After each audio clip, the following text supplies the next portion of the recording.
Bonjour et bienvenue dans le podcast Par voix basse à voix haute. Moi c'est Capucine. Et moi c'est Julie. Nous sommes les voix de ce podcast. Mais des voix, il n'y en aura pas que deux. Vous entendrez au fil des épisodes différentes voix venues témoigner à notre micro pour parler de leur accouchement et de leur expérience en maison de naissance. Vous retrouverez aussi des épisodes consacrés aux sages-femmes qui y travaillent. Parce qu'en effet, il n'y a pas qu'une voie pour accoucher. Il y a la voie basse, la césarienne, l'hôpital, chez soi et la maison de naissance. Ici, nous recueillons les récits de ces personnes, de ces couples, de ces familles ayant fait le choix d'accoucher en maison de naissance. Ce podcast est le premier à proposer cet espace de parole et nous espérons qu'il répondra à toutes vos interrogations à leur sujet. Alors cheminez à nos côtés vers votre plus belle rencontre. Bienvenue derrière les portes des maisons de naissance.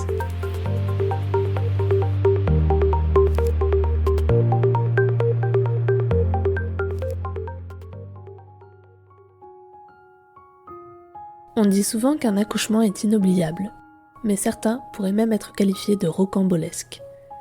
Megan a toujours souhaité des naissances physiologiques pour ses enfants.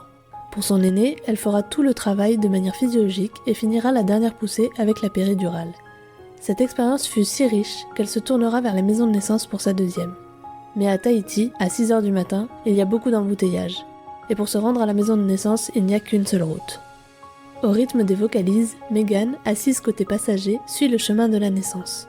Son compagnon, quant à lui, file comme il peut, direction la maison de naissance. Sang-froid et concentration seront de rigueur pour ce sprint à l'issue inattendue. Aujourd'hui, Megan nous raconte son histoire.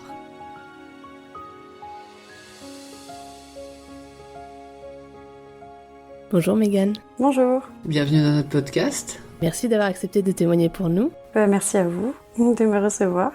On est super contente de t'avoir à notre micro aujourd'hui et pour commencer, on va te demander de te présenter. Oui, alors je suis Megan, j'ai 31 ans, j'habite à Tahiti et ce que je fais dans la vie, actuellement je suis principalement maman de 2 enfants, donc c'est pas mal quand même. Donc j'ai une grande de 2 ans et demi et ma petite dernière de 7 mois. J'ai décidé de les garder chacune leurs 9 premiers mois de vie, donc du coup je suis encore totalement avec ma dernière. Et à côté de ça, j'ai monté une petite société ici et je suis professeure de yoga. Et donc du coup, je vis avec mon conjoint Yann à Tahiti et avec nos 2 petites filles. Voilà, une petite troupe de girls. Une société de quoi ? De décoration d'intérieur qu'on fabrique totalement ici, qui représente la Polynésie. D'accord. Et est-ce que tu peux nous dire aussi dans quelle maison de naissance tu as accouché ? Enfin, tu devais accoucher. Alors, je devais accoucher dans la maison de naissance Tumuora à Tahiti. Donc, c'est pour l'instant la seule et unique maison de naissance. Mais bon, j'espère que d'autres verront le jour plus tard. Peut-être à la presqu'île qui est un peu plus loin, etc. Mais en tout cas, voilà, j'ai accouché à la maison de naissance. Enfin, j'ai pas accouché à la maison de naissance, mais j'ai été suivie, en tout cas, par la maison de naissance Tumuora de Tahiti. Ça marche. Et du coup, avant de parler de ton expérience personnelle, on aimerait te demander de nous expliquer en quelques mots ce qu'est une maison de naissance. Alors, donc pour moi, une maison de naissance, si je l'explique à une amie, c'est vraiment un lieu pour nous accueillir, pour accoucher, pour donner naissance à notre enfant. Sauf que du coup, c'est non médicalisé. Pour moi, c'est vraiment le lieu non médicalisé pour accoucher en fait avec son enfant de la manière la plus naturelle possible, le plus proche de ce qu'on sait faire. Et voilà. Oui, merci. Maintenant qu'on comprend un peu mieux qui tu es, on va aborder les différentes facettes de l'accompagnement en maison de naissance, au-delà notamment de l'aspect médical. Et donc du coup, pour commencer, on aimerait bien savoir ce qui a motivé ton envie d'accouchement physiologique. Est-ce qu'il y avait dans ton entourage quelqu'un qui avait déjà eu cette expérience ? Ou est-ce que c'est vraiment quelque chose qui est venu de ton parcours de vie, d'une envie qui était profonde en toi ? Alors, du coup, ça revient plutôt à mon premier accouchement parce que du coup, j'avais déjà cette envie en fait vraiment d'accouchement naturel lors de ma première grossesse. Je pense que c'est une envie qui est en moi, c'est quelque chose vraiment où j'avais envie de ressentir totalement la naissance de mon enfant, de le vivre vraiment pleinement. Et du coup, je m'étais pas mal renseignée, j'avais eu pas mal de choses, donc j'avais vraiment envie d'un accouchement physio pour ma première. Et j'avais la chance d'avoir eu la salle nature à Montpellier, là où j'ai accouché donc d'Alamea, c'est ma plus grande. Et en fait, quand j'ai accouché d'Alamea, j'ai eu des contractions assez longues pendant longtemps, et du coup, j'ai pas eu la péri pendant toute la période de dilatation et j'ai eu la péri seulement après pour la pousser. Parce que je pense que j'ai eu un petit peu peur de la pousser, j'ai eu peur que ça dure très longtemps, etc. Et en fait, j'ai beaucoup aimé dans tous les cas accoucher parce qu'elle est sortie en 3 minutes, que la dilatation s'est quand même très bien passée et je sais pas, j'ai beaucoup aimé tout l'accouchement que j'ai eu pour Alamea. Et forcément, quand j'avais hâte d'accoucher à nouveau, j'avais hâte de remettre ça.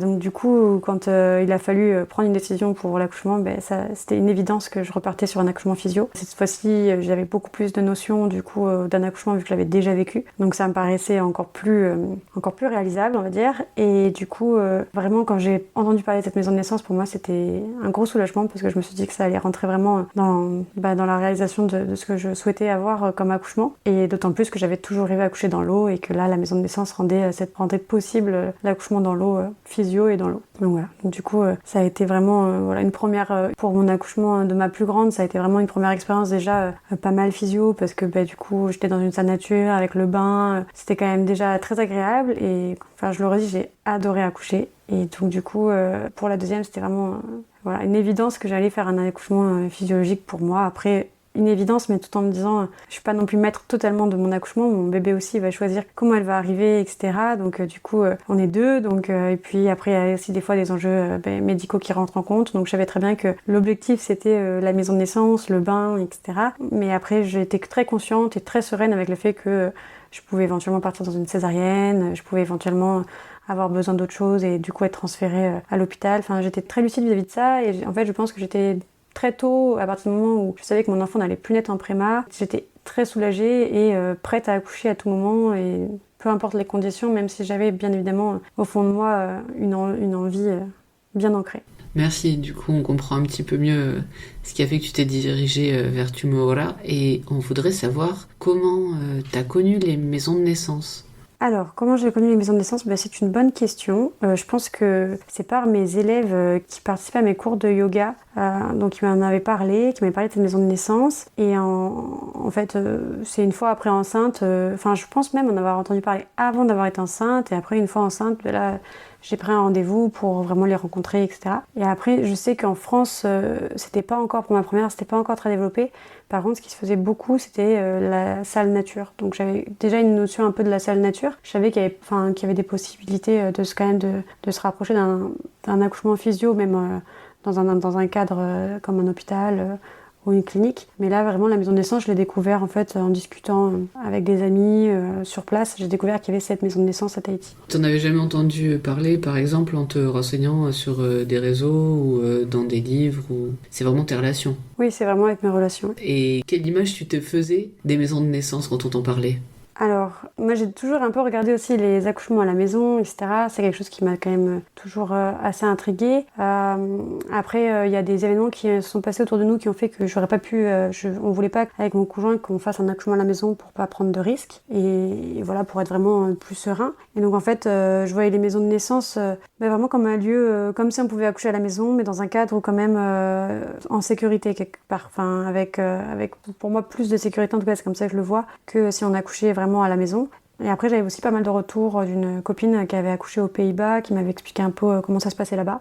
Où notamment, ils accouchent souvent à la maison. Et en fait, là-bas, c'est facile d'accès. Il n'y a pas comme en France ou même ici, où tu peux habiter dans les hauteurs, un peu plus loin, mettre beaucoup de distance après pour aller à l'hôpital. Et donc, ce qui m'a beaucoup plu aussi ici, dans la maison de naissance, c'est que la maison de naissance, elle est collée en fait à l'hôpital, au Taoné, on appelle ça ici. Et du coup, il y a vraiment un accès qui donne sur les urgences. Et pour moi, c'était vraiment quelque chose où je trouvais que c'était important parce que du coup, on se sentait vraiment en sécurité. Et du coup, j'ai retrouvé dans cette maison de naissance tout ce que je voulais. Donc, le côté où j'allais accoucher comme chez moi, mais avec quand même un environnement où je me sentais en sécurité pour mon bébé et pour moi. Mais c'était le bon compromis qui répondait à toutes tes attentes en fait. Voilà. On était vraiment dans quelque chose parfaitement, le parfait mélange entre l'accouchement naturel à la maison et à côté être vraiment bien en accord et se dire on prend pas non plus un risque pour le bébé ou pour moi. Et donc pour toi, c'était ça, mais quel était le point de vue de ton compagnon sur les maisons de naissance ? Alors, mon conjoint, il était raccord avec moi et il allait suivre aussi mon projet et mes envies d'accouchement parce qu'il sait qu'on est quand même aussi même s'ils sont là et qu'ils sont d'une aide incroyable, on est quand même aussi les principaux acteurs, enfin les femmes, donc du coup je pense qu'il allait suivre un peu ce que je voulais, mais par contre il était d'accord avec moi qu'il fallait vraiment qu'il y ait, enfin c'est même lui qui me demandait qu'il y ait l'hôpital qui soit assez accessible, et quand il a visité et qu'il a vu qu'effectivement l'hôpital était accessible, pour lui ça a été un grand ok en fait, on y va et c'est super quoi.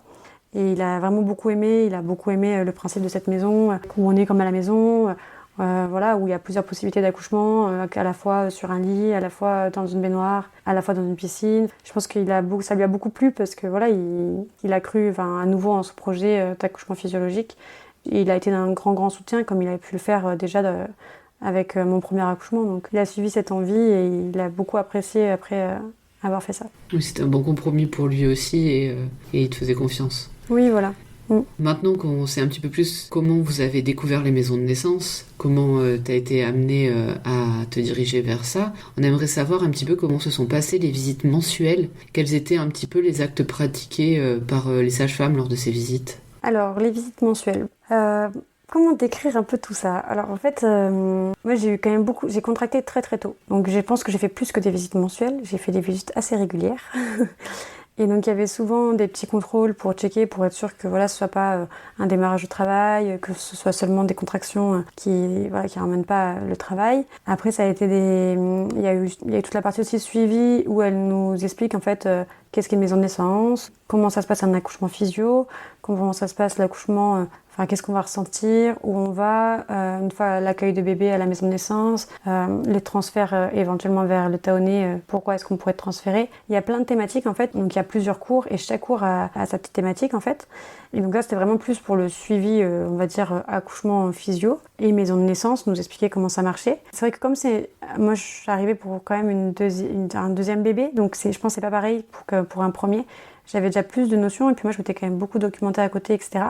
Donc après, j'admets, j'ai fait un peu mon petit tri pour prendre l'essence qui m'intéressait un peu le plus, celle qui me tenait vraiment à cœur. Et voilà, et du coup, celle où j'avais pas de notion comme pourquoi je serais transférée au Taoné, ce genre de choses. Mais après, il me semble après, alors des fois on oublie, mais je pense même, alors je pense que c'est véridique, ne pas avoir fait justement la séance sur le transfert vers l'hôpital, vers le Taoné, parce que je leur ai dit mais moi j'ai pas envie qu'on parle de choses négatives parce que je suis très sereine vis-à-vis de mon accouchement, j'ai aucun souci avec mon accouchement, de tout ce qui peut se passer, j'étais vraiment très sereine, j'étais dans une vraie bulle dès le début où j'étais vraiment prête à accoucher et prête à accueillir mon bébé, peu importe ce qui allait se passer. Et du coup je leur avais dit, parce qu'à un moment donné ils t'expliquaient ton bébé, on le check, tout ça, etc. Et moi je leur avais dit mais j'ai pas forcément envie qu'on parle de choses négatives, de pourquoi je pourrais être transférée, si c'est parce que y a une hémorragie ou quoi que ce soit, etc. Non, en fait moi vous avez toute ma confiance, et je leur avais dit vous avez toute ma confiance sur le moment où vous allez me transférer. Donc si à un moment donné dans l'accouchement vous me dites on te transfère, ok, je suis transférée et je serai sereine parce que je vous fais confiance et j'ai aucun souci à être transférée. Voilà, si vous sentez que c'est important, ça sera sans problème. Donc c'est vrai que j'avais pas tout fait comme cours, notamment ce cours-là où je sais qu'il y en a qui aiment bien, justement ça les rassure de savoir pourquoi elles pourraient être transférées. Moi à l'inverse, j'avais vraiment envie de rester sur des choses positives. Je vais accoucher à la maison de naissance, je vous fais confiance et feu, on y va quoi. Donc dans tous les cas, si vous me dites ok on te transfère, ok on me transfère et voilà, je serai pas triste parce que dans tous les cas je sais qu'elles auront pris la bonne décision à la fois pour moi et pour le bébé. Donc en fait à vrai dire j'étais vraiment dans ma petite bulle et j'ai fait un peu mon suivi un peu comme je le sentais aussi, et elles ont été très à l'écoute de ça et elles ne m'ont pas du tout forcé à quoi que ce soit. Elles ont écouté aussi mes besoins, sachant que c'est vrai que pour un deuxième bébé c'est quand même un peu différent je pense parce qu'on a un peu plus de notions, on a un peu plus de connaissances, on est un peu plus renseigné de base je pense. Donc voilà comment j'ai vécu. Puis après sinon mensuellement après elles pouvaient faire toutes sortes de préparations. On a parlé de beaucoup de choses. Après, on contrôlait aussi qu'on faisait un suivi en fait qu'on peut faire n'importe où en fait. On contrôlait en fait les taux sanguins. On faisait la toxo tous les mois. Enfin voilà, on faisait tout ce qu'on doit faire quand on est enceinte. Un suivi qu'on ferait un peu partout avec toute sage-femme en fait. Ça nous donne une bonne idée de comment tu as pu être suivie. Par contre, je me demandais, par rapport à ce que tu viens de dire, tu as évoqué des thématiques, certaines du coup que tu as pu choisir. Est-ce qu'il y en avait des obligatoires ou est-ce que ça avait l'air d'être un petit peu à la carte? Comment on t'a un peu présenté ça? Moi, je les conseille de toutes les faire. Après, ça a été vraiment... oui, elle te propose de toutes les faire. Et après, ça a été, je pense, dans mon cas personnel, où du coup, j'ai fait le choix de pas en faire certaines et elles m'ont dit OK. Après, je sais pas à quelle mesure c'est obligatoire ou non, mais Par exemple, pour un premier bébé, je pense qu'elles doivent quand même demander à ce que ce soit obligatoire de faire toute la préparation parce que tu as moins de connaissances, etc. Je pense que pour un deuxième bébé, du coup, c'est vraiment là la différence aussi. Ok. Donc voilà, je saurais pas te dire à quelle mesure elles sont obligatoires ou non. Après, je sais qu'il y a le suivi mensuel qui est obligatoire pour suivre la grossesse, voir que tout se passe bien, les toxos, les résultats, suivre les échos. Donc non, ça, il y a le suivi mensuel obligatoire. Et après, les thématiques, c'est vraiment pour, je sais plus comment ils appellent ça, pour un suivi même hors maison de naissance, mais c'est les rendez-vous que tu fais chez la sage-femme à chaque fois. Je sais pas si même si c'est obligatoire ou pas de manière générale, même hors maison de naissance. C'est des séances de préparation à la naissance, ça s'appelle. Oui, voilà. Et oui, en fait, il y en a un certain nombre qui est obligatoire, mais pas forcément toutes. Après, justement, c'est pour ça que je m'interrogeais sur comment ça s'était passé pour toi, mais peut-être qu'en effet, c'est lié au fait que ce soit ta deuxième grossesse. Selon les sages-femmes, il y a des thématiques qui sont à la carte, des fois c'est en groupe, des fois c'est en individuel. C'est pour ça que c'était intéressant d'entendre un petit peu, toi, comment s'étaient passées ces séances-là. Oui, oui, tout à fait. Est-ce que tu avais des angoisses lors de ta grossesse ? Oui. Je pense que enfin non, peut-être pas comme beaucoup, chacun le vit différemment, je pense. Mais oui, j'avais quand même des angoisses. Je pense que ça dépend aussi du vécu qu'on a pu avoir autour de nous, etc. Mais moi, j'avais quand même pas mal d'angoisses et j'avais très peur d'accoucher trop tôt, d'avoir un bébé prématuré, ce qui n'avait pas été le cas pour ma première. Enfin, j'avais quand même peur de perdre mon bébé, donc du coup, j'étais quand même assez angoissée le long de ma grossesse. Et c'est vrai que du coup, j'ai eu pas mal de symptômes, je pense, parce que j'étais quand même assez angoissée. Et j'avais beau me rassurer, enfin voilà, il y a des fois où quand même, j'admets, j'étais un peu angoissée et j'étais pas aussi sereine que j'aurais pu l'être. Après, je pense que j'ai plusieurs choses qui ont fait que j'ai vécu différemment mes grossesses. Et par rapport à ma première où j'étais très sereine, après j'ai quand même 2 amies qui ont perdu leur bébé, une à l'accouchement et une parce elle a accouché prématurément et du coup elle a perdu son bébé, et des amies très proches. Donc du coup je pense que ça joue après aussi sur toi, ta perception de la grossesse. Et forcément j'avais perdu un peu cette insouciance où tout va bien, je suis enceinte, etc. Et donc j'étais un peu à double ressenti. Parfois j'étais très très sereine et je me sentais très confiante et je faisais vraiment une équipe avec mon bébé. J'avais confiance en elle, j'étais très sereine. Et parfois j'avais quand même des petits retours à la réalité où j'avais un peu peur.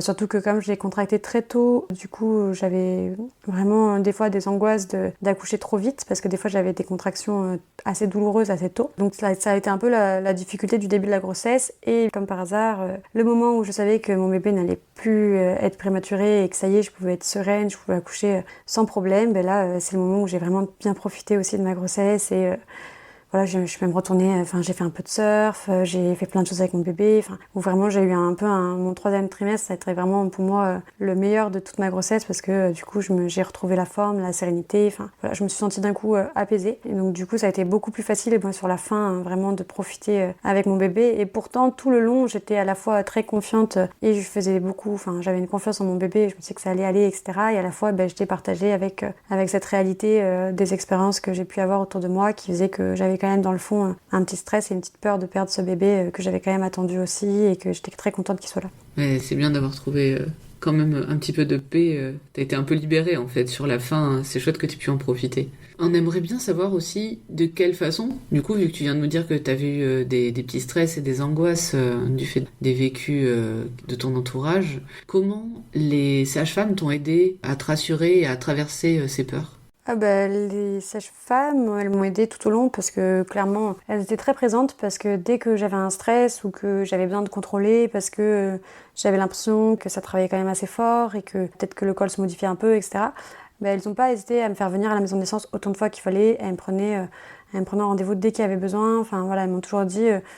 Mégane, si tu sens que tu as besoin de venir, il vaut mieux venir, et qu'on te rassure plutôt que ne pas venir et être stressée et mal le vivre. Donc du coup, elles ont toujours été très présentes, elles m'ont toujours accueillie. La maison de naissance, elle a toujours été vraiment grande ouverte, donc je pense que je pourrais jamais les remercier assez pour ça, parce qu'elles m'ont souvent vue, je pense, au début. Du coup, voilà, je sais que je suis très reconnaissante envers elles, envers l'équipe, parce que vraiment, elles ont été aux petits soins, et quand j'avais besoin d'être rassurée, elles m'ont rassurée.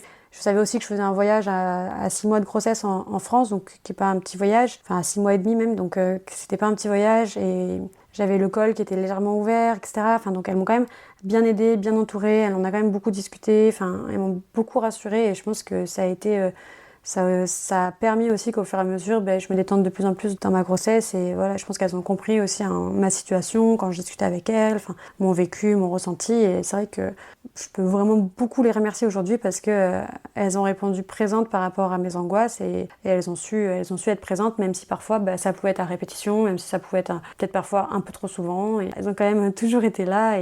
Et c'est vrai que j'ai eu pas mal de symptômes, donc au final, elles ont su répondre à tout ça et m'aider à gérer tous les différents symptômes que je connaissais peut-être pas spécialement vu que j'avais pas eu ça à la première grossesse. Et outre l'accompagnement des sages-femmes, est-ce qu'il y a autre chose à la maison de naissance, en dehors du coup de l'équipe de sages-femmes, qui a pu t'aider, comme par exemple des lectures ou des choses qui sont mises à disposition dans une maison de naissance? Alors je sais qu'il y a des cours de yoga, mais étant prof de yoga, du coup, je faisais moi-même mes petits cours de yoga à la maison, même si des fois ça fait du bien d'être entourée par quelqu'un. Mais voilà, après j'avais aussi ma fille, mon aînée à un moment donné, à temps plein avec moi, etc. Donc du coup j'avais pas spécialement le temps. Mais après, par contre, j'ai lu la BD de naissance, et ça j'ai beaucoup aimé. Alors ça m'a pas permis forcément de gérer plutôt la grossesse, mais plus de me rappeler plein de choses pour la naissance. Et voilà, de continuer d'être dans ma bulle. Et donc oui, il y avait quand même des livres à dispo. Les cours de yoga sont bien. Il y a aussi des ateliers de partage qui sont assez intéressants. Enfin voilà, j'ai pas eu l'occasion de participer à tout parce que j'ai en ce moment un peu une vie à 2000 à l'heure depuis un moment. Mais voilà, je sais que elles ont été présentes.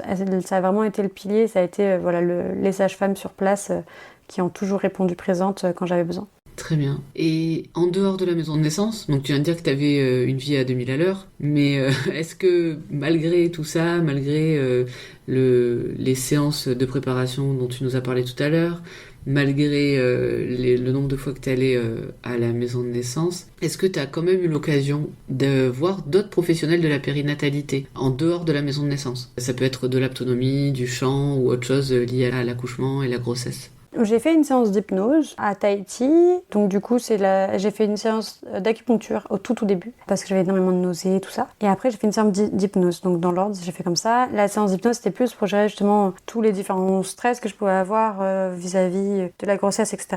Et en fait ce qui est très rigolo, ce qui en est sorti, c'est que j'étais très au clair avec tout ce qui s'était passé et que j'étais vraiment, en fait j'étais dans un état quand même profondément bien et heureuse. Et du coup, on a commencé à travailler par rapport à la naissance, tout ça.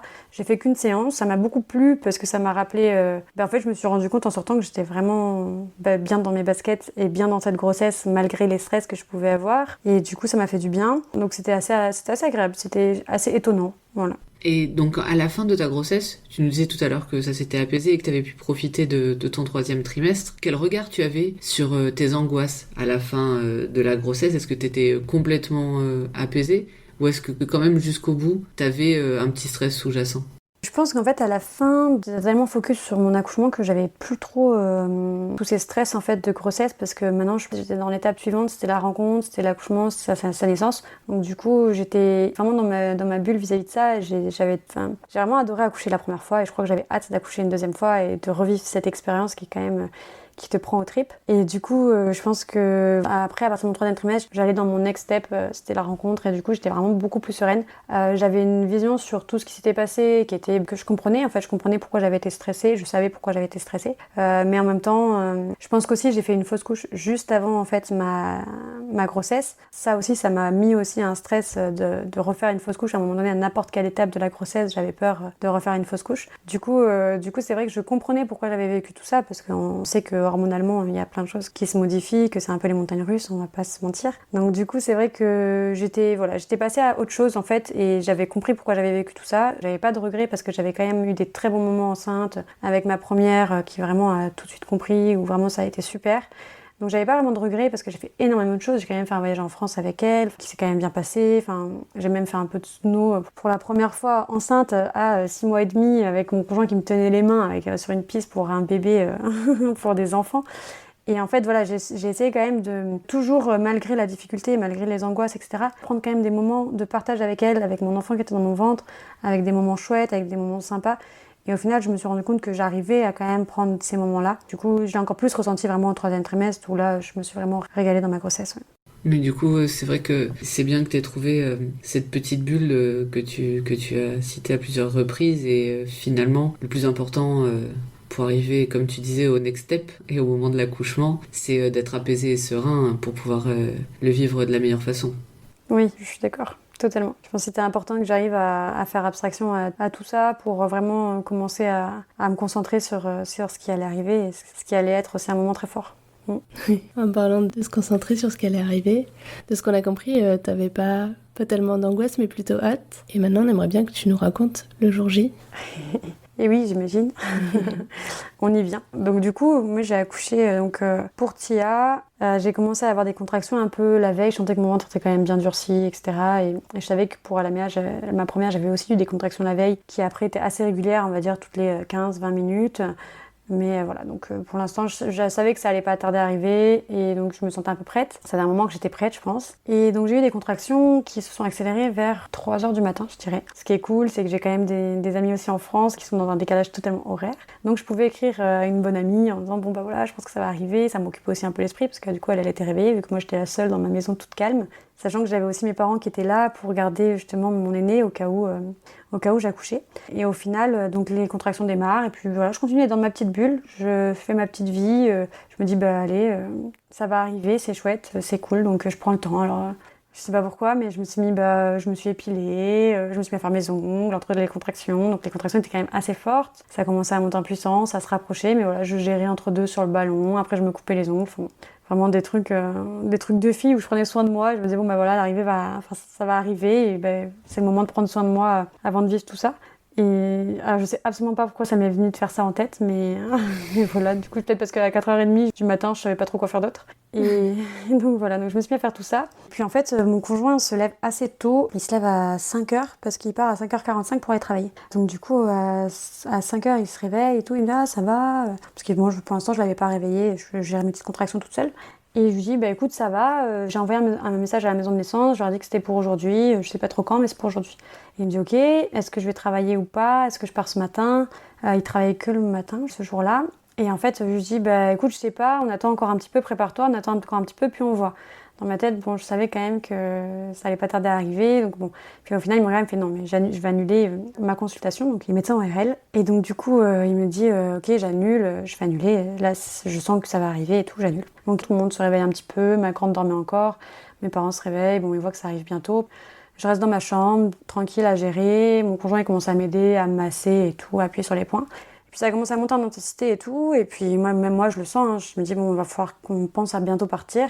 Mais je sais pas, j'étais bien chez moi, j'étais bien dans ma bulle, donc je pense que j'avais du mal à décoller, j'avais du mal à me dire vas-y on y va, mais en même temps, voilà, je savais que je pouvais dilater vite, parce que pour ma première j'avais dilaté vite, donc je me suis dit bah il faut quand même y aller.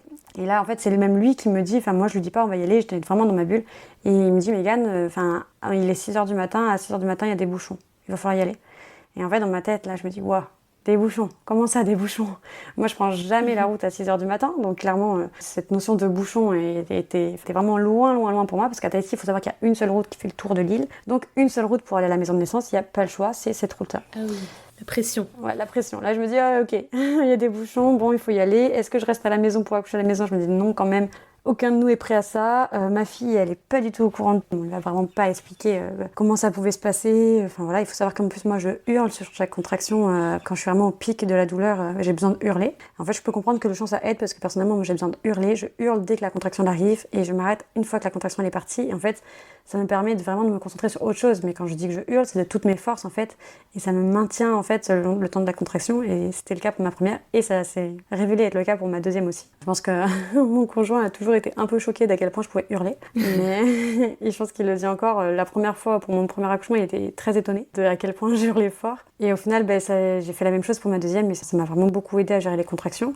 Sauf que là, du coup, on part et je suis dans la voiture et les contractions deviennent ultra fort dans la voiture. Donc j'appelle la maison de naissance, je leur dis c'est pour maintenant, j'avais du mal à leur parler, donc à un moment donné je dis attends, et là je hurle pour ma contraction, je la reprends au téléphone, je dis on arrive, prépare la piscine, enfin voilà, parce que du coup j'étais toujours dans mon objectif d'accoucher dans une piscine. Et puis on part, et là en fait clairement je tiens pas les contractions, j'étais assise à l'avant, je tiens pas les contractions assises, voilà, c'est pas possible. Donc là en fait je me tourne et je me mets donc toujours sur le siège avant, je me tourne, je me mets à genoux, je me tiens au siège en fait, au haut du siège, et je gère mes contractions comme ça, à genoux, dos à la route. Et donc là on démarre et on rentre donc on descend de chez nous et là on rentre dans les bouchons. Et là je vois la tête de la dame à l'arrière où je me dis je sais pas si elle est prête à voir ce qui va se passer, ou en tout cas à m'entendre hurler. Et donc là, moi je voyais pas, après j'étais encore dans ma bulle, donc je voyais qu'il y avait quelqu'un derrière, puis on se suivait en fait, les voitures à côté. C'est une double voie à un moment donné, puis là je sais que à côté il y a des voitures qui passent, je le sais, mais je sais pas, bizarrement je n'ai vu personne. Enfin, à part à un moment donné, cette femme, je me rappelle avoir vu sa tête. Et il m'a dit, mais reconcentre-toi sur toi et c'est pas grave. Et du coup, je me reconcentre et tout. Puis à un moment donné, je dis à mon homme, non, mais là, on va pas arriver, là, on n'arrivera pas à la maison de naissance. Et en fait, pour ma première, j'avais dit, j'ai envie de pousser. En fait, je connaissais pas du tout. Et en fait, j'avais juste mal au ventre parce que ça poussait. Voilà, c'était la première fois. Bref, du coup, mon conjoint ne me croit plus du tout. Et donc, il me dit, non, on va y arriver, t'inquiète pas, c'est bon, c'est juste le début des contractions, on va y arriver. Et là, moi, je dis non, on va pas y arriver, je t'assure. Genre, je sens que là, ça va bientôt arriver. Et il me dit, mais non, et tout. Et puis là, je suis un peu en train de tomber dans les vapes. Je me dis, bon, est-ce qu'il faudrait pas qu'on appelle les pompiers? Je suis un peu en train de tourner de l'œil. Et là, dans ma tête, je me dis, mais en fait, j'ai juste fini de dilater. Là, je comprends que j'ai fini de dilater. Je me dis, j'ai un on-off. J'étais en train d'hurler il y a 5 minutes. Et là, genre, je peux reparler. Voilà, donc je comprends que j'ai totalement dilaté. Je comprends que ça va vraiment arriver. Et donc, je lui ai dit, écoute, là, je pense que ça va vraiment arriver.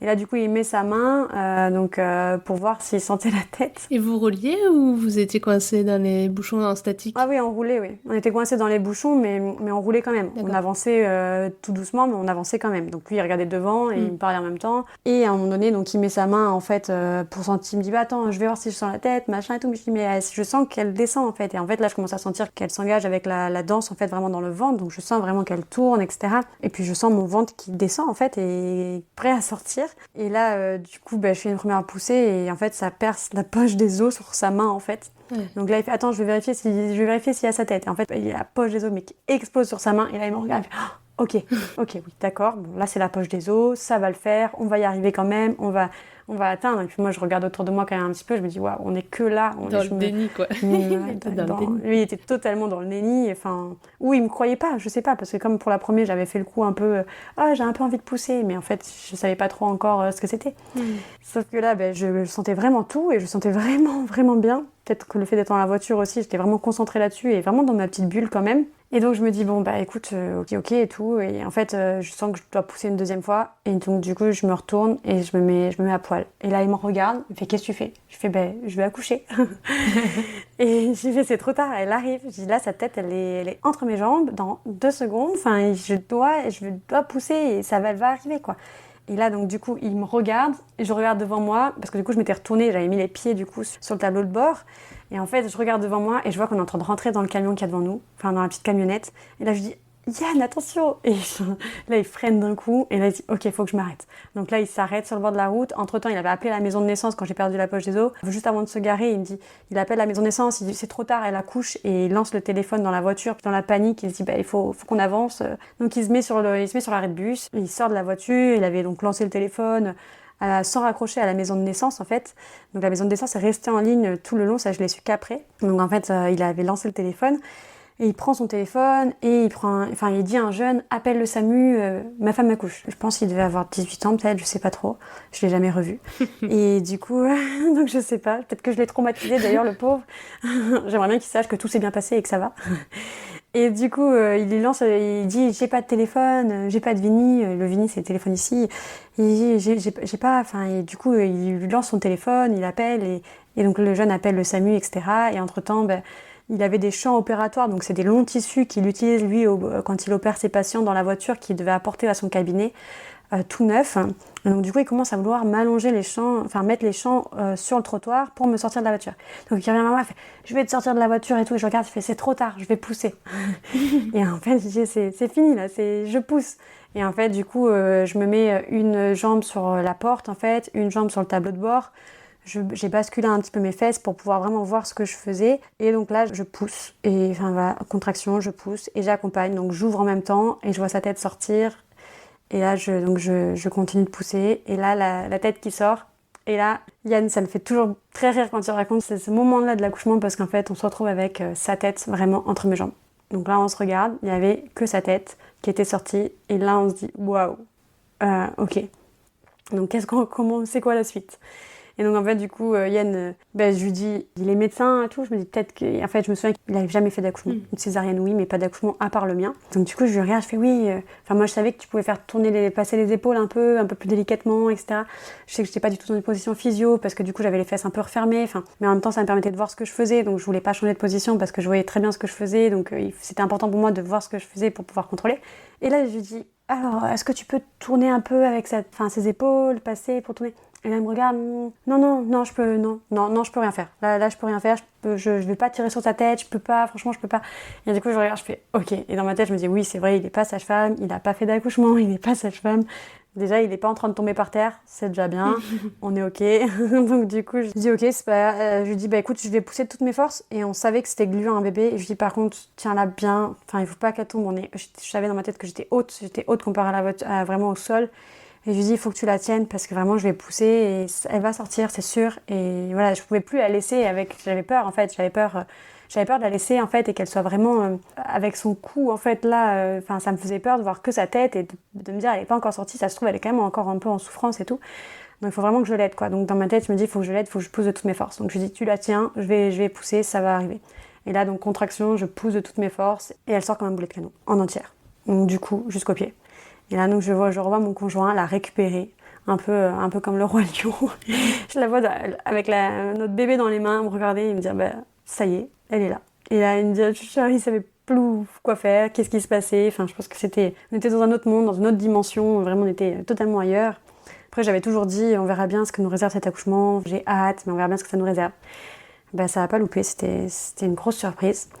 Et du coup, il la récupère, et là, du coup, je lui dis, mets-la sur moi. Et j'ai une copine gynéco qui travaillait justement à l'hôpital, et je lui dis, appelle-la pour au cas où, s'il se passe quoi que ce soit, qu'elle te dise ce qu'on doit faire. Donc du coup, il l'appelle, voilà, et en attendant, il prend toutes les couvertures, les bonnets, il sort tout ce qu'on avait dans la voiture, en fait, qu'on avait pris. Donc il me met tout sur moi, elle pleure pas du tout, elle a jamais pleuré.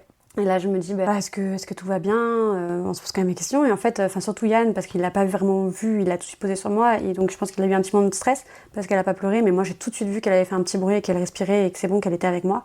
Donc, je l'ai mise contre moi et voilà, je l'ai gardée contre moi le temps que la suite se passe. Et du coup, après, il a prévenu mes parents. Mon père, j'ai cru que... Enfin, vraiment, il a été super mal à cette annonce-là parce qu'en fait, il croyait qu'on avait oublié quelque chose. Il pensait que Yann appelait mes parents en leur disant, on a oublié un sac, est-ce que vous pouvez l'apporter? Enfin, c'était tellement proche du moment où on était partis que du coup ils s'imaginaient pas du tout que j'avais déjà accouché. Donc voilà, donc c'était assez incroyable tout ça. Et en fait le SAMU est arrivé, elle était déjà née depuis 5 minutes et on n'a jamais pensé à regarder l'heure, on savait pas du tout à quelle heure elle était née, enfin on n'a pas du tout pensé, on s'est pas dit on va regarder l'heure ou quoi que ce soit. Logique. Mais par contre la maison de naissance avait tout suivi en live, et du coup c'est eux qui m'ont annoncé elle est née à 16h16, à 7h16, machin, etc. Ils ont regardé l'heure, ils ont tout suivi en live, quoi. Et, oui, c'était un film pour eux, quoi. Ouais, voilà. Et eux, ils étaient dedans, ils ont tout suivi, et c'était incroyable, et j'étais très contente qu'ils puissent tout suivre avec le téléphone, en fait, parce que ça n'a pas du tout fait exprès, et c'était parfait, parce que voilà, elles ont pu nous dire tout ce qui s'est passé, et elles l'ont suivi, quoi. Donc c'était chouette de savoir qu'elles ont pu regarder l'heure, etc. Donc du coup, le SAMU arrive, à la suite, et là, elle commence à regarder, etc.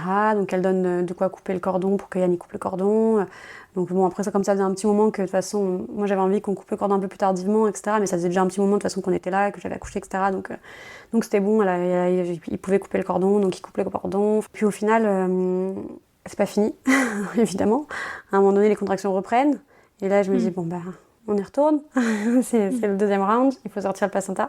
Et là, un peu la panique quand même, parce que pour ma première, j'avais été un peu aidée quand même, je me souviens plus trop d'ailleurs, je sais plus pourquoi, ça m'avait pas marqué en fait, cette sortie de placenta, c'était très bien passé, mais je me souviens plus tellement comment je l'ai sortie, bizarrement, je pense que j'étais tellement concentrée sur mon enfant que je me souviens plus trop. Pour ma deuxième, par contre, là je me dis, ah ouais, ça repart, sauf que je suis encore dans la voiture, je suis encore dans une position pas super agréable, je sens que ça commence à tirer un petit peu à l'arrière du coup, parce que j'étais vraiment bassin, dans une rétroversion en fait, et pas du tout dans une position physio.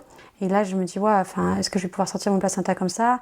Je sens que les urgentistes, elles me disent, oui, on va rester comme ça va arriver tout seul, ça va venir et tout. Je me dis, bon, ok. Et là, grosse chance, et je remercierai jamais assez la maison de naissance. Ils avaient donc entendu que j'ai accouché au bord de la route, et donc du coup, elles ont fait tout le trajet pour me chercher entre chez moi et la maison de naissance, et elles ont réussi à me retrouver au bord de la route, dans les bouchons en plus, donc elles ont réussi à voir, je pense, le SAMU, tout ça, donc elles ont réussi à me retrouver. Et là, elle arrive, elle dit, oui, je suis sa sage-femme, machin, etc. je vais prendre en charge la suite pour le placenta. Et là, je me dis, mais waouh, génial. Elles sont arrivées comment? En voiture, du coup? En voiture. Elles sont arrivées en voiture. Elles étaient 2. Elles ont réussi à me retrouver. Donc, elles se garent, machin et tout. Et là, je les vois et moi, je me dis, mais génial. C'est tout ce qu'il me fallait pour finir, quoi.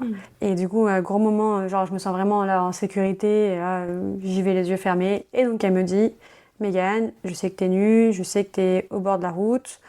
Je sais que là, t'es totalement nue parce que du coup, pour le pot à pot, elle avait même enlevé mon t-shirt. Donc, du coup, là, j'étais vraiment nue de chez nue. Et elle me dit, donc voilà, je te propose juste de te mettre debout et ton placenta, il va sortir tout seul. Je dis, bon, bah, ok, feu, je me mets debout et je suis les contractions et je fais une poussée. Et elle rattrape dans le sac plastique mon placenta directement. Et mon placenta est sorti direct, sans aucune souffrance, hyper facilement. Et donc, je la remercie parce que vraiment, c'est un peu grâce à elle que j'ai vécu la fin de l'accouchement comme il fallait, en fait, jusqu'au bout de l'accouchement, en fait, parce que quand même, le placenta, c'est aussi important, ça fait partie de l'accouchement. Donc, du coup, j'étais très contente qu'elle soit là, vraiment de me sentir en sécurité, de pouvoir avoir accouché ici. Et il faut savoir que ce qui fait foi aussi sur l'accouchement de l'acte de naissance, c'est là où on sort le placenta. Ah oui. Donc sur l'acte de naissance de ma fille, il y a écrit qu'elle est née ici c'est des PK en fait, c'est des kilomètres en fait. Donc elle est née au PK 4,780 côté mère. C'est là où j'étais quand j'ai sorti le placenta. Donc ce qui est assez dingue. Et vraiment là où elles ont géré jusqu'au bout, c'est qu'à un moment donné, elles ont demandé au médecin, elles ont dit tout va bien, pas d'hémorragie, pas tout, et que vous pouvez la checker. Et si c'est ok pour vous, vous pouvez la déposer à la maison de naissance. Et alors là, c'est génial. Parce qu'en fait, j'ai fini à la maison de naissance avec mon bébé, avec mon homme. Enfin voilà, j'ai été hyper sereine. Enfin, on a tout fait les contrôles ensemble, dans une équipe que je connaissais. Et du coup, ma fille avec mes parents m'ont rejoint à la maison de naissance. Ils sont restés avec nous. On a pu rester 5 heures. Et puis après, on a pu rentrer à notre maison. Donc c'était assez fou. Parce que voilà, j'aurais pu... sans elle, sûrement que je terminais à l'hôpital avec peut-être du coup une fin un peu plus médicalisée ou un peu différente en fait de ce que j'ai eu. Et grâce au fait qu'elle m'ait retrouvée, qu'elle soit venue me chercher, je suis rentrée à la maison de naissance. Et du coup, j'avais un peu l'impression d'être chez moi, vu que j'avais quand même bien été dans ce lieu plusieurs fois. Et ça m'a permis du coup d'être avec une équipe que je connaissais et d'être vraiment bien à l'aise. Voilà, c'était très chouette. Vraiment une super expérience. En plus, ma fille a pu connaître sa sœur dès la première heure. Dans l'heure de naissance de sa sœur, elle nous a rejoints et c'était assez incroyable, quoi. Cette rencontre aussi, c'est une deuxième rencontre aussi qui est forte, quoi. Donc voilà pour le récit de l'accouchement. Voilà, pas commun, on va dire. Ouais, mais je me demandais du coup s'il y avait... parce que tu dis qu'il y avait ton conjoint, et avant le SAMU, il y a ce jeune homme avec son histoire de téléphone. Oui. Et entre les deux, vous avez été que tous les deux Oui, on a été que tous les deux. Et après, il y a le SAMU et il y a aussi les pompiers qui sont arrivés aussi après. Ouais. Ah oui, c'est vrai qu'en fait, je les évoque jamais parce que moi, dans ma tête, il y avait personne. Enfin, oui, si, il y avait aussi beaucoup de monde parce que, accessoirement, il y avait des voitures qui étaient au ralenti et qui passaient à côté de nous tout le temps, du coup, parce que les bouchons étaient encore d'actualité. Donc, en fait, il y a énormément de gens, je pense, qui m'ont dû voir accoucher. Moi, je n'ai vu personne. Et c'est pareil, après, on a fait une petite photo, du coup, une fois que j'ai livré le placenta, j'étais debout avec la voiture, etc. Et en fait, je me suis rendu compte après en regardant qu'il y avait effectivement, je crois, 4-5 pompiers debout à côté qui étaient là. Et donc quelques personnes qui me tenaient un petit drap quand même pour me cacher lors de la délivrance du placenta quand j'étais debout. Mais moi, je pense que je ne l'ai pas vu. J'étais vraiment dans ma petite bulle où il y avait pas grand monde. Mais effectivement, il y avait aussi les pompiers qui étaient venus. Ouais, du coup, personne s'est arrêté. Je me suis dit peut-être, il y a un médecin qui a vu ça et qui s'arrête. Je pense qu'à un moment donné, je me demande s'il n'y a pas quelqu'un qui a dit quelque chose et Yann a répondu je suis médecin aussi, et du coup, personne qui s'est arrêté. Mais en fait, j'étais vraiment dans ma bulle. Alors ça, ce sera peut-être mon conjoint qui pourrait le dire ou le rappeler. Mais moi, je m'en souviens absolument pas. Je pense que vraiment, j'étais dans ma petite bulle. Justement, en parlant de cette bulle, en quoi tu penses que l'accompagnement en maison de naissance vous a permis finalement à tous les deux de vivre cet accouchement seul avec ton mari ? Je pense que l'avantage, c'est qu'on partait sur un accouchement physiologique. Donc, du coup, on partait déjà sur un accouchement à 2 et 3 avec notre bébé, où on pouvait faire appel aux sages-femmes, etc. Mais on partait quand même dans un objectif d'accoucher ensemble, dans l'eau, etc. Donc, je pense que ça nous a aidés dans le sens où on était prêts quand même à un accouchement physiologique. Après, on était prêts à toute éventualité aussi. Je sais pas trop. Après, je pense que ça se passe tellement vite. Puis, voilà, j'étais tellement dans une bulle de confiance vraiment envers mon bébé, l'équipe qu'on faisait, mon conjoint, qu'en fait, je pense que la plus grosse préparation, c'est de se dire qu'on fait équipe, quoi. Je pense que la maison de naissance, ça nous a aidés parce qu'on partait dans cet objectif-là, vraiment de vivre ça à 3, qu'elle nous parlait aussi du fait de faire équipe à 3, et je pense que c'est ça qui nous a encore plus aidés dans cette gestion-là.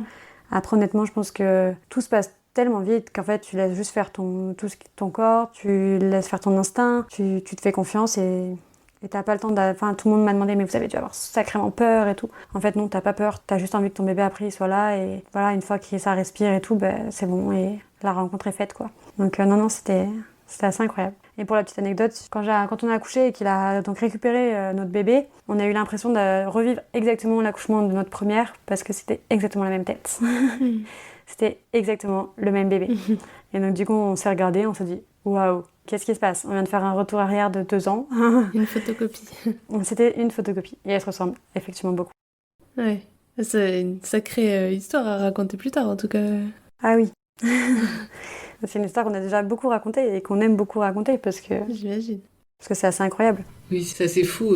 J'ai une question par rapport à ça. Donc il y avait des embouteillages, mais à quelle distance t'habites de la maison de naissance pour qu'on se fasse un petit peu une idée d'à quel point vous étiez ralenti et à quel point ça a été rapide? Alors, du coup, à quel point ça a été rapide? En fait, nous, on habite à 20 minutes de la maison de naissance, grand max, quand il n'y a pas de bouchons. Sauf que du coup, à 6h, il y a énormément de bouchons. Et là, il y avait 1 heure, je pense. On est parti à 6h et j'ai accouché à 7h15. Ah oui, donc il y avait des gros bouchons en fait. Ah oui, c'est très... Oui. C'est quand même bien.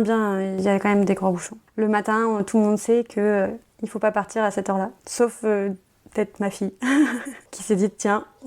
C'est le moment. C'est le moment. Tu nous as expliqué que toute cette aventure où tu as quand même pu terminer en maison de naissance, et ça c'est super chouette. Oui. La délivrance s'est passée au bord de la route. D'habitude, en maison de naissance, il y a un délai après la délivrance qui est de minimum 2 heures pour pouvoir rentrer chez soi. Toi, vu que ça s'est passé dans un ordre un petit peu différent que d'habitude, combien de temps t'es resté en maison de naissance et combien d'heures après environ t'as pu rentrer chez toi et comment t'as vécu du coup ce retour à la maison? Alors, je suis restée 5 heures en maison de naissance. Après 5 heures, elle me proposait de pouvoir rentrer.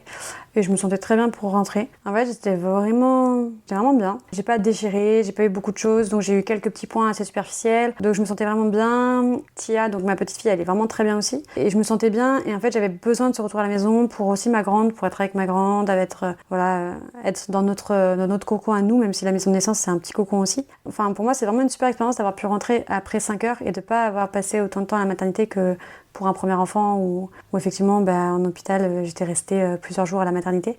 J'ai trouvé ça super et j'ai trouvé ça super qu'elle passe te voir à domicile. Du coup elle repasse plusieurs fois. Comme j'étais partie, elle était revenue le lendemain matin. Enfin, après elle venait tous les jours. Donc non, c'était vraiment quelque chose que j'ai apprécié. J'ai apprécié pouvoir retourner directement chez moi après 5 heures. Vraiment, j'étais prête en fait. Et c'est comme ça que je le voyais en fait. Et c'est aussi un des avantages pour moi des maisons de naissance, c'est de pouvoir retourner dans son cocon. Donc tu viens de nous dire que après ton retour à la maison, les sages-femmes étaient venus quelques jours chez toi. Est-ce que tu peux nous expliquer un petit peu plus comment s'est passé le suivi postpartum? À quelle fréquence elles sont venues chez toi et un petit peu qu'est-ce qu'elles observaient pour toi, pour bébé? Alors oui, du coup, elle venait tous les jours chez moi. Alors je me souviens plus trop, je pense que c'est pendant 15 jours. Mais je me souviens plus trop, parce qu'on n'a plus trop de notion du temps, je pense, avec les enfants. Elle venait, et puis elle vérifiait en fait la taille du bébé, son poids, que sa croissance soit bonne. Elles font tous les examens que tu dois faire, donc il y a un petit prélèvement sanguin. Alors je saurais plus dire pourquoi, parce que vraiment après moi j'ai une mémoire en ce moment qui est un peu fatiguée avec les 2 filles. Enfin en fait, elles font tous les examens qui sont obligatoires pour le suivi d'un bébé. Et aussi pour moi en fait, pour vérifier que les points cicatrisent bien, qu'il n'y ait pas de soucis sur les points, que je sois en bonne santé, que aussi ça se passe bien au niveau de l'allaitement, qu'elle tète bien, qu'elle grossit bien. Donc voilà, du coup ça c'était vraiment, j'ai pas senti de différence entre mon suivi maison de naissance et mon suivi pour la première qui était pas du tout à la maison de naissance. Voilà, c'était vraiment quelque chose d'assez assez similaire, sauf que j'avais le confort en plus d'être à la maison, de pas forcément avoir à me déplacer. Donc ça c'était vraiment chouette parce que du coup ça facilite une maman de venir qu'on vienne la voir à son domicile pour prendre soin de son bébé, prendre soin d'elle. Et ça, j'ai trouvé ça vraiment, vraiment super. Oui, j'imagine. Tu nous as parlé au début que tu avais accouché à l'hôpital de manière physiologique la première fois, la deuxième fois en maison de naissance, donc c'était un projet quand même global d'accoucher physiologiquement. Et la question du coup qui me vient, c'est qu'est-ce que tu aurais fait s'il n'y avait pas une maison de naissance à côté de chez toi, puisque tu as la chance d'en avoir une à 20 minutes de chez toi, ce qui n'est pas le cas de tout le monde. Ça aurait été quoi tes plans sinon ? Bonne question. Je pense qu'en fait mes plans auraient été de faire un projet de naissance que j'avais fait d'ailleurs aussi pour mes 2 filles. J'ai fait des projets de naissance, notamment pour Tia, même avec la maison de naissance, j'avais fait un projet de naissance surtout au cas où il y aurait eu un transfert. Donc j'avais mis dans mon projet de naissance, j'avais quand même mis au cas où qu'il y ait un transfert, s'il y avait par exemple une césarienne, j'avais mis que je voulais que le pot à pot soit fait avec le papa, etc., en fonction de ce qui pouvait se faire. J'avais vraiment mis toutes les possibilités, tout ce que je souhaitais, même si j'ai accouché au Taoné. Et je pense que j'aurais vraiment beaucoup discuté avec l'environnement hospitalier pour vraiment aller au plus proche de cet accouchement physiologique, même dans un milieu hospitalier ou dans une clinique. Je sais pas ce que j'aurais choisi, mais ce qui est sûr, c'est que j'aurais fait un projet de naissance très très détaillé pour vraiment coller au plus à mes envies, à mes besoins, et qu'en fait que les sages-femmes comprennent que j'avais fait mes choix et qu'il fallait respecter mes choix. Donc je pense que je partais en m'affirmant, mais voilà. Mais heureusement, je n'ai pas eu besoin de tout ça et tout était à dispo pour moi. Même ce fameux, cette fameuse piscine remplie pour moi, que j'ai pas eu le temps d'arriver dedans. Mais voilà, c'est vrai que c'est une chance. J'ai eu beaucoup de chance d'avoir cette maison de naissance à côté, qui est pas d'ailleurs si vieille que ça, il me semble. Ouais. Oui, je crois qu'on nous en a parlé, qu'elle n'était pas si vieille. Et on a la chance, nous, dans nos invités, d'avoir eu que des gens qui habitaient proches des maisons de naissance, mais il y a tellement peu de maisons de naissance. Bon là, à Tahiti, on est sur un territoire plus petit, mais en métropole, on est quand même sur très très peu de maisons de naissance au mètre carré, quoi. Oui. Parce qu'on est sur des... on en a combien, Julie? C'est 5 en métropole? 5 en métropole. Enfin, maintenant, du coup, il y en a une qui vient d'ouvrir. C'est ça, récemment. Il n'y a pas longtemps. Maintenant que tu nous as parlé de toute cette aventure de vie, finalement, avec tout ce qu'elle t'a apporté, très riche en émotions et en aventures, est-ce que tu pourrais nous redéfinir ce qu'est une maison de naissance ? Oui, bien sûr. Pour moi, une maison de naissance, c'est vraiment un lieu de vie, en fait. C'est un lieu de vie où on donne vie, mais aussi c'est un lieu de vie où on se croise, on échange, on partage avec les sages-femmes, on partage vraiment un moment de vie tous ensemble et où on prend vraiment du temps pour soi, pour accueillir son enfant, accueillir son bébé, où on peut compter les uns sur les autres. Et je sais pas, c'est plus que vraiment une maison de naissance. Moi, je pense que c'est vraiment un lieu de vie et c'est là où d'ailleurs beaucoup d'enfants arrivent. Donc je pense que c'est un peu le mot, c'est la vie qui est au centre de cette maison. Au début, j'ai dit par plusieurs reprises qu'on faisait équipe à 3 avec Yann, et ce qui a été vrai parce qu'on a accouché tous les 3. Mais finalement, avec un peu de recul à la fin du coup de cette interview, je me dis que on faisait aussi équipe avec cette maison de naissance parce qu'au final, elles nous ont pas lâchés, même au bout, elles savaient elles savaient que j'avais accouché, que l'accouchement était terminé. Et sachant ça, elles nous ont pas lâchés, elles nous ont pas laissé tomber, et elles ont continué à venir nous chercher, à finir l'accouchement avec nous. Donc au final, on faisait pas équipe seulement à 3, on faisait aussi équipe avec l'équipe de la maison de naissance. Et je pense que c'est une des plus belles expériences que j'aurais pu imaginer pour donner la vie. Oui. Tumura, ça veut pas dire l'arbre de vie? Ah oui. Du coup, ça correspond bien à ce que tu dis. Oui, c'est sûr que pour moi, c'est vraiment un lieu de vie où il y a des sages-femmes qui interviennent, enfin, elles sont nombreuses. Et, je sais pas, c'est vraiment une petite maison d'échange, de partage, présente pour les papas, pour les mamans, pour l'allaitement, même après. Enfin voilà, c'est vraiment beaucoup, beaucoup d'échanges et de partage. Merci pour cette définition et pour tout ce que tu nous as partagé. On espère vraiment que nos auditeurs et nos auditrices comprendront davantage ce qu'est une maison de naissance avec toute cette aventure, quand bien même elle n'a pas eu lieu en maison de naissance. Il y a tout un tas de choses que tu nous as partagées et qui pourraient aider les gens. Et donc on espère aussi que celles et ceux qui préparent leur projet trouveront les réponses qu'il leur faut et peut-être auront moins peur d'accoucher au bord de la route aussi, parce que potentiellement ils y seront prêts. Peut-être, j'espère.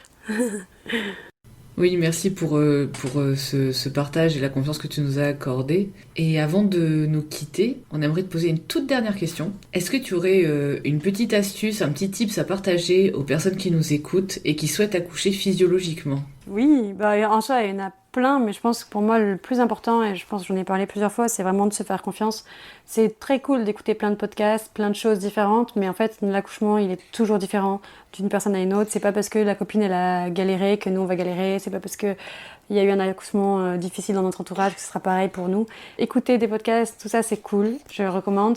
Mais il faut aussi arriver à se mettre dans sa propre bulle, à se dire les histoires des autres, c'est les histoires des autres. La mienne, elle sera différente. Et surtout, mon bébé, c'est aussi lui qui va aussi décider un peu comment il va arriver. Donc c'est bien, pour moi, c'est vraiment d'avoir confiance en l'équipe qu'on peut faire. Et c'est ça pour moi le plus important. Et d'ailleurs, d'en parler avec son bébé, moi, s'il y a quelque chose que si je peux me permettre de donner un conseil, parce que c'est pas évident, c'est tellement aléatoire d'une mère à une autre, Ce serait aussi de beaucoup discuter avec son bébé et de lui rappeler que l'accouchement, ça va être un super moment et voilà, que autant pour le bébé que pour la maman, que pour le papa, ça va être un super moment et qu'il faudra juste le vivre ensemble et se faire confiance, voilà, faire équipe. Et moi, je sais que j'aimais beaucoup lui parler en lui disant qu'on allait faire équipe, tous les trois, et que ça allait être chouette. Garder confiance en soi et en son bébé et en son conjoint. Et du coup, à la maison de naissance aussi. Et que tout le monde discute ensemble. Voilà. Bah écoute, merci beaucoup pour tout ça. On espère que ce dernier petit tips servira aussi nos auditeurs. J'espère aussi. On te souhaite une bonne continuation. Merci. Et puis n'hésite pas à nous recontacter si tu envisages un nouvel accouchement en maison de naissance. Avec plaisir. Et si t'arrives à y aller, cette fois. Oui, si j'arrive à aller jusqu'au bout. Avec plaisir. Bon, je pense qu'on s'arrêtera pour 2, mais si jamais... En tout cas, si ça venait s'il y aurait un 3e, ce serait en maison de naissance, c'est sûr aussi. Merci Mégane. Merci. À bientôt. Merci beaucoup. Au revoir. Au revoir. Au vu de l'épisode un peu particulier, nous souhaitons vous partager les gestes essentiels à réaliser en cas d'accouchement inopiné. Ces conseils ont été validés par une sage-femme diplômée d'État. Le mieux si vous êtes en voiture est de s'arrêter en sécurité. Lors d'un accouchement, il est normal que la tête du bébé sorte sur une contraction et que le corps ne suive qu'à la ou les prochaines contractions. Inutile de tirer ou de toucher bébé. Attention, un bébé qui naît est un bébé qui glisse beaucoup. Une fois bébé dans les bras, mettez-le sur la maman en peau à peau, séchez-le, couvrez-le avec un tissu ou une couverture pour éviter l'hypothermie. Enfin, ne coupez pas le cordon, il aide votre bébé à s'adapter et le clampage tardif est recommandé. Les professionnels s'en chargeront.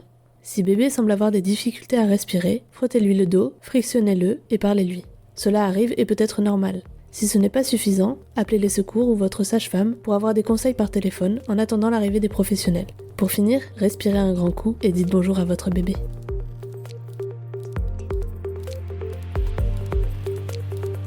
Vous venez d'écouter le podcast Par voix basse à voix haute.